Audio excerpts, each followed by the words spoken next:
Hello friends, welcome to Pen and Paper channel.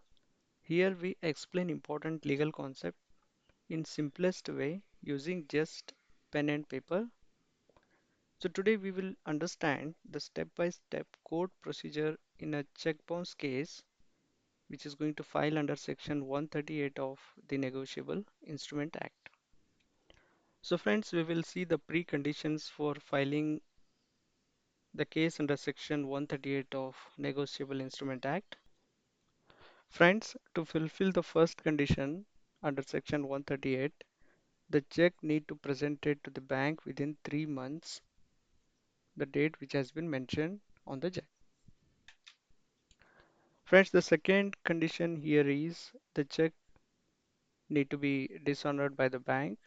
For that, we will also receive the return memo. So this is the second criteria.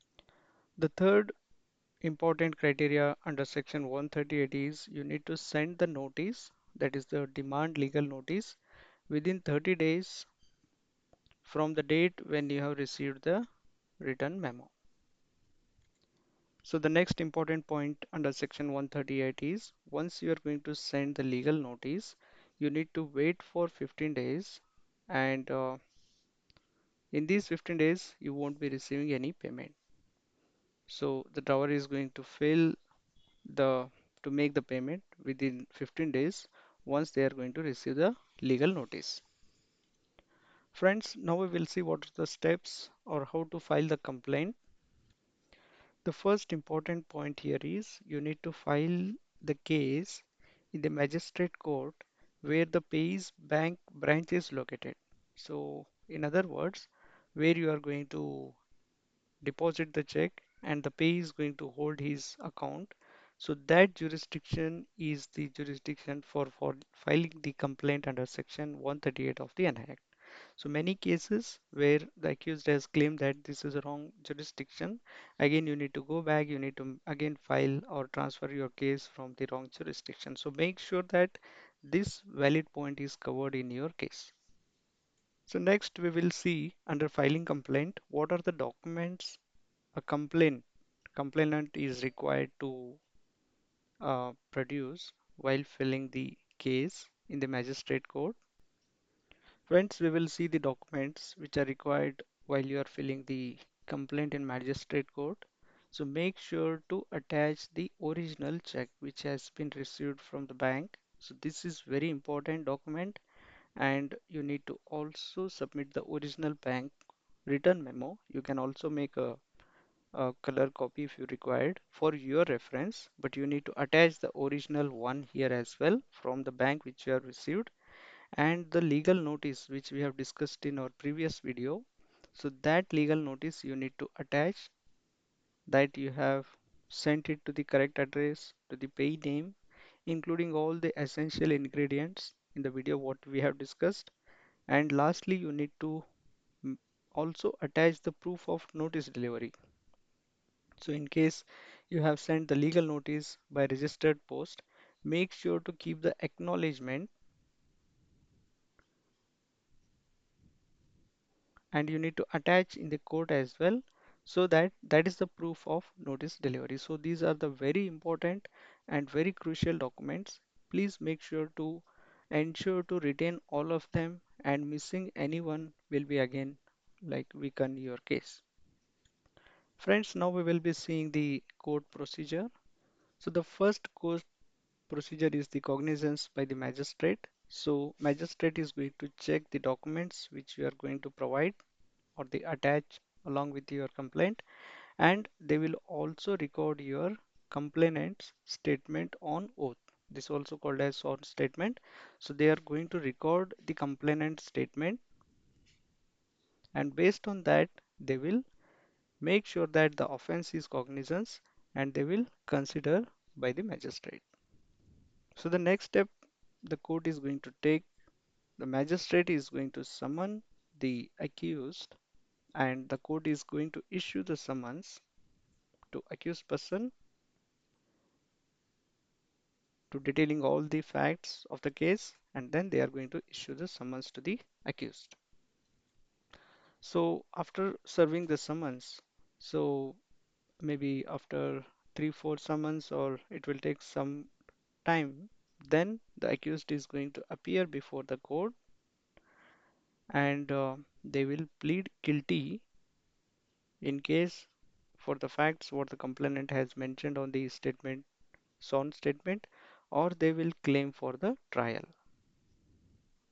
So these are the two things which are going to happen. So once the accused is going to appear before the magistrate, so the complainant is copy, or the complainant is going to read in their language, and they will ask whether they are guilty for the offense of the check bounce or the check dishonor. They will claim guilty, or they will claim trial, or likewise the court is going to proceed further. So the next important point we are going to discuss is the trial and evidence. So the first step is the evidence of the complainant. So the complainant is going to submit the affidavit and the related documents. So the next step is the evidence of accused. So the accused is going to present the defense evidence if in case they have anything. So the complainant is going to provide the important document. To counter them, the accused is also going to provide the defense evidence over there. So the next very important step under trial and evidence is the argument. So the both parties, that is accused as well as the complainant advocates, so they are going to argue their case. They are also going to provide the important facts. They are going to cross check. They are also going to mention whether the check was given for the legal liability or not. So likewise, the argument stage is also going to complete. So the next step is the judgment and punishment. So in the judgment stage, if found guilty, if the check was given for the legally enforceable debt and it is found guilty, then the punishment under section 138 is 2 years imprisonment, or the fine up to twice the check amount, or the judge can pronounce both in some of the scenario. So if the accused provides some defense and mention that the check was not given to any legally enforceable debt, or the check was misused, then he is going to acquit and the case is going to dismiss.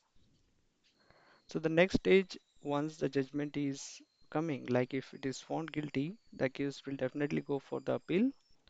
And also, if complainant is not satisfied when the case is dismissed, and if the accused is acquitted, so the complainant also can go for the appeal. So in this stage, either party, either the accused or the complainant, may appeal to sessions court. So if the judgment is coming, if they are not satisfied with the judgment, they definitely can go for the appeal to the sessions court. So we will quickly recap what we have discussed. So make sure while we are filing the check bounce case in the magistrate court, we need to make sure to file in the proper jurisdiction. Make sure to have the original check, original written memo, and the legal notice copy what you have sent from your advocate, and the acknowledgement for the legal notice what we have sent. So make sure these ingredients or the points the complainant is going to keep, and they can check it whenever the trial is proceeding, in order to make sure we are going to file correctly under section 138 of the NI Act. So this was the step-by-step procedure for the check bounce case under section 138 of the Negotiable Instrument Act. If you found this helpful, please do like, share and subscribe to Pen and Paper for more simple explanations of law which is written and explained step by step. Thank you.